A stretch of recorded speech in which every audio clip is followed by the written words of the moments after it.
Au nom du Père et du Fils et du Saint-Esprit. Amen. Évangile de Jésus-Christ selon Saint Jean, chapitre 17, le verset 11b à 19.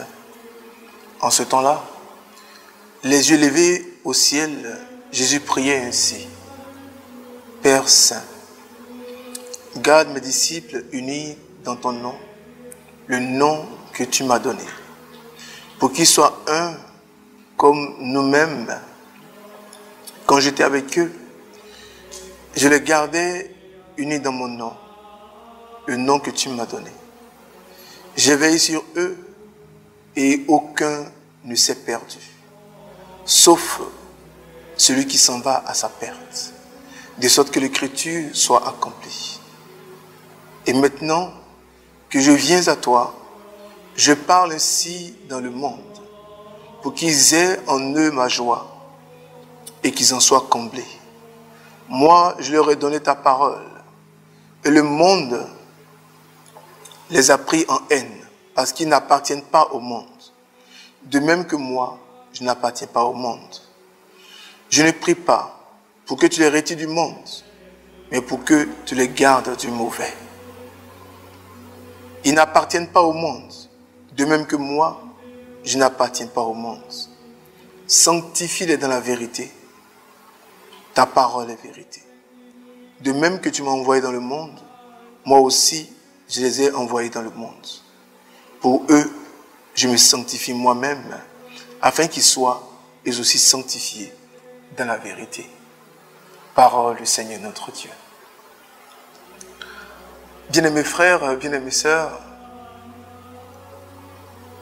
pour qu'ils soient un comme nous-mêmes, encore l'unité, encore la communion, encore l'osmose, encore faire les choses ensemble, encore la richesse mais dans la diversité, encore Dieu qui prépare notre esprit au monde avec ses différentes civilisations, ses différentes éducations, Dieu qui prépare nos cœurs, notre monde avec ses différents caractères, mais Dieu qui veut mettre tous les hommes ensemble parce qu'ils ont le même créateur et ils ont le même objectif, la vie éternelle.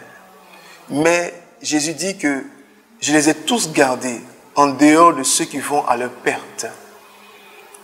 Parmi nous, beaucoup vont à leur perte par de mauvaises résolutions, par de mauvaises décisions, par des comportements difficiles.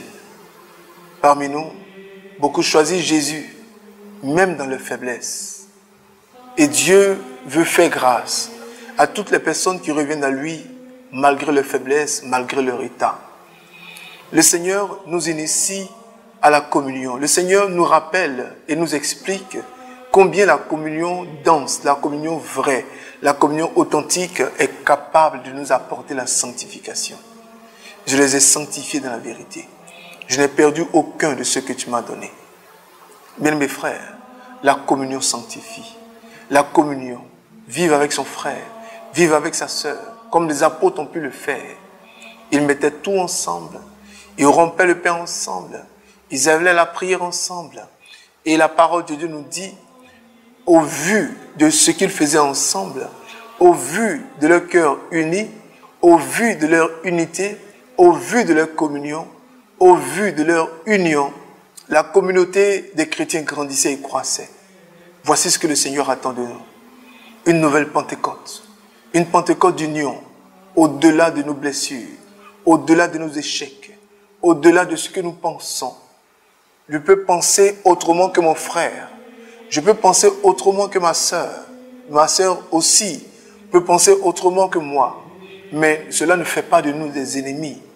Le Seigneur veut simplement que nous soyons des amis, que nous soyons des frères, que nous soyons unis, que nous soyons un, le même esprit, la même prière, le même baptême, la même vision. Le Seigneur nous appelle à grandir, à croître, à avancer. Le Seigneur nous appelle à pouvoir développer sa grâce et son œuvre. Oh, bien-aimés frères, bien-aimées sœurs, qu'il est bon pour des frères de demeurer ensemble. qu'il est doux pour des frères de demeurer ensemble, car c'est là que Yahweh a répandu son onction. Que Dieu nous aide encore à nous préparer pour la Pentecôte. Que Dieu nous aide à décharger nos cœurs de nos rancunes, de nos colères, de nos opinions. Que Dieu nous aide à nous rapprocher davantage de lui. Et que la gloire revienne à Dieu seul, lui qui est Dieu, maintenant et toujours, pour des siècles et des siècles. Au nom du Père et du Fils et du Saint-Esprit. Amen, amen, amen.